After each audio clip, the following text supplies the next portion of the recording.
Bueno, abrimos nuestra crónica de hoy, si me deja la garganta, en la página económica, porque el Instituto Juan de Mariana ha publicado un análisis sencillamente escandaloso sobre el esfuerzo fiscal que soportamos los españoles. Para que se haga usted una idea, Hacienda se queda con un 40% de lo que cualquiera de nosotros ganamos a lo largo de toda nuestra vida. Fátima García Manzano tiene los datos. Fátima, buenas noches. Buenas noches. Pues una de las razones de la elevada tributación española se encuentra en que en nuestro país sobre una misma fuente de ingresos existen varios impuestos. Es decir, el Estado grava varias veces lo mismo, solo que en momentos diferentes. Por ejemplo, el salario de un trabajador paga impuestos antes de que el dinero salga de la empresa, los impuestos que paga la empresa. Paga impuestos cuando lo recibe el trabajador en el IRPF y en ese dinero te ha dado, y si ese dinero, te ha dado algún beneficio, vuelves a pagar impuestos por la rentabilidad que obtengas. Con este sistema, una persona que empieza a trabajar a los 16 años y fallece a los 83 habrá obtenido una renta bruta total de casi 1.470.000 euros. Pero atención, porque de esta cantidad Hacienda recibe 585.000 euros entre IRPF, cotizaciones sociales, IVA, impuestos especiales e IBI. Es decir, Hacienda se queda con el 40% de los impuestos reales que percibe un trabajador medio en España.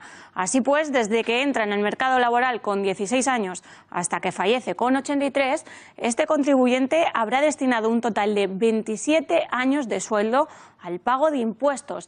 Es decir, trabajará íntegramente para el Estado hasta los 43 años de edad. Y una vez llegada la jubilación, la mordida fiscal aumenta. Pensión media de 968 euros al mes en 14 pagas, con unos ingresos totales de 244.000 euros durante sus 18 años como retirado. La factura fiscal asciende a algo más de 128.000 euros. Los ingresos íntegros de 9 de sus 18 años como jubilado se irán al fisco. Una larga retahíla de tributos que continúa y continúa. Si la renta se destina al ahorro, el contribuyente deberá pagar entre un 19 y un 23% en IRPF. Si se destina a la compra de una vivienda, se le aplica el impuesto de transmisiones patrimoniales, el impuesto de plusvalías si es vendido o el impuesto de sucesiones y donaciones en caso de herencia o cesión a un tercero, con lo que tampoco se libra del golpe de Hacienda. Fátima, muchísimas gracias.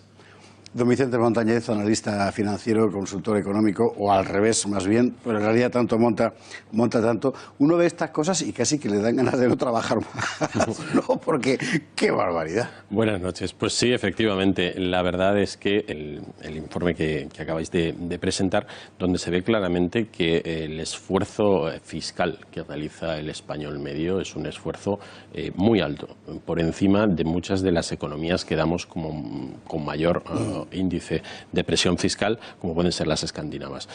Yo creo que los datos eran más que relevantes y además, curiosamente, estamos hablando del 40% de la media de los ingresos, lo que va destinado a tributos, pero fijaros que además en la época de la jubilación es cuando todavía la tajada que saca Hacienda es todavía mayor. Es una cosa impresionante. Hay que recordar el concepto porque vale la pena para las conversaciones de bar y no solo de bar. La cuestión del esfuerzo fiscal, porque estamos acostumbrados a ir al gobierno a decir que bueno, la presión fiscal en España baja, lo que paga el ciudadano, perdón, es lo que se mide como esfuerzo fiscal, que es el porcentaje de impuestos sobre la renta per cápita. Sobre la renta per cápita, efectivamente. Es decir, lo que de verdad tenemos en el banco y dejamos de tener. Eso es decir, en definitiva, lo que nosotros acabamos pagando y por tanto lo que luego nos queda disponible en el bolsillo para el resto de nuestras cosas. Le iba a recordar que en tiempos de Franco no había IRPF, pero ahora con la nueva proposición de ley del Partido Socialista sobre memoria histórica, si lo contamos lo meterán en la cárcel. Así que mejor ese tema no lo tocaremos. Pero en España hemos vivido tiempos en los que una bajada de impuestos revirtió en un aumento de la recaudación. Ahora acabamos de verlo con Trump, que acaba de conseguir que Apple vuelva a pagar impuestos en Estados Unidos. Y va a ser verdad que bajando impuestos se recauda más contra lo que cree la izquierda. Eso está totalmente demostrado, es decir, en la historia se ha ido viendo y además tuvimos un ejemplo claro aquí en España. Es indudable y además sobre todo cuando lo que tenemos es un modelo de crecimiento de Producto Interior Bruto basado precisamente en el consumo. En la medida en la que nosotros reducimos la presión fiscal, por un lado somos capaces de incrementar el consumo, puesto que el saldo disponible en el bolsillo es mayor, ¿no? Es decir, una política de tipos bajos, en fin, una cosa razonable, tampoco significa que la gente puede gastar más. Al gastar más, no solo activas la economía, sino que también el Estado recauda más, porque en cada una de esas transacciones hay una tajadica que se lleva Montoro o quien haya. Claro. Lo que pasa es que hay un concepto aquí que es importante, que es el timing, es decir, el tiempo que transcurre en que esto suceda. Es decir, no es tan inmediato en cuanto a la fiscalidad, el hecho de cambiar mañana y subir dos tipos de punto, por ejemplo, el IVA. Esto tiene al día siguiente ya empieza a recaudar las arcas públicas. Por contra, cuando uno produce una bajada de impuestos, lo que espera es que se reactive esa economía y que haya un mayor dinamismo económico y que por tanto se pase a obtener más. El diferencial que está en el tiempo que esto tarda en suceder. Ahí estamos hablando de que digamos que abres un ciclo y esos son 3, 4, 5 años. Bueno, un par de años para empezar a ver los resultados. Bien, ¿qué sucede? Que esto no es posible en la medida en la que la presión que tenemos por parte de Europa como consecuencia del alto endeudamiento y del importante déficit público que tenemos nos arrastra a no poder demorar esa reactivación económica, y es el motivo por el que sistemáticamente se suben los tributos y el esfuerzo fiscal. Esa es una variable importantísima, es decir, no solo se debe al hecho de que los políticos miren como mucho a 4 años vista, sino que además tenemos una serie de obligaciones internacionales derivadas de nuestra mala cabeza que nos obligan a recaudar incesantemente sin que sea posible adoptar una política, en fin, de medio plazo de recuperación. Es decir, el pan de hoy es el hambre de mañana. Esto es lo que está sucediendo, es decir, nos vemos obligados a esta situación. Pero esto está sucediendo en más ámbitos también de la vida económica del país. ¿Por ejemplo? Pues por ejemplo en el caso de las pensiones, es decir, volvemos otra vez, prima en la urgencia por el pago de las pensiones frente a la remodelación del cambio del sistema productivo, por ejemplo, que llevaría muchísimo más tiempo. Y esto difícilmente encaja en una legislatura. Entendido. Una pregunta más quería hacerle yo, ya que venía por aquí, porque estas son cosas que uno oye permanentemente a los expertos del ramo, de su ramo, y a uno siempre consigue que no se le quede cara de bobo.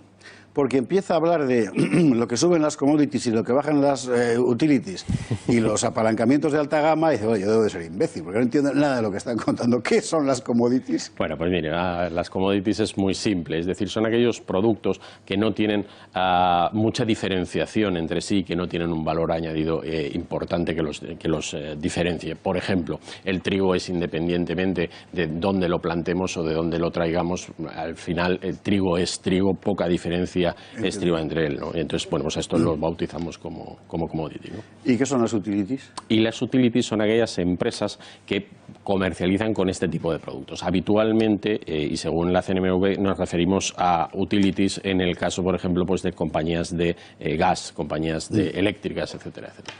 Amigo mío, ahora lo entiendo mejor. Bueno, y el apalancamiento, que es una cosa que suena como un poco indecente. Suena indecente, pero debe ser normal. Uno ya sabe que le van a hacer un butrón o una le cosa van a tirar con una palanca una puerta abajo. Pues no, básicamente es simplemente realizar cualquier operación en vez de con fondos propios, pues realizarla aplazada, es decir, mediante financiación. Eso es un apalancamiento. ¿Eso es pedir prestado? Sí. Ah, bien, vale, entendido. Sí. Es decir, yo le quiero... Ventaja tiene, bueno, pues que podemos rentabilizar esa inversión incluso antes de ir atendiendo los vencimientos, como consecuencia es que si aquello compra o aquella acción no nos sale muy bien, pues podemos llegar a comernos un default. Entendido. Yo le quiero comprar a Alba Vila su magnífico Porsche, ese que tiene ahí aparcado en la puerta. Yo también, ¿eh? Y pido un crédito y entonces me apalanco. Entonces lo estás apalancando, la operación esa la has apalancado, sí. Bueno, pues ya sabe usted con lo que nos cobra Montoro, no da para apalancarse mucho, o al revés, para vivir apalancado. Pero bueno, pues la semana que viene más. Don Vicente Montañez, muchísimas gracias. Gracias a vosotros. Como siempre, gracias por estar aquí con nosotros. Y ahora vamos a hablar de ese hombre que ha bajado los impuestos, Donald Trump.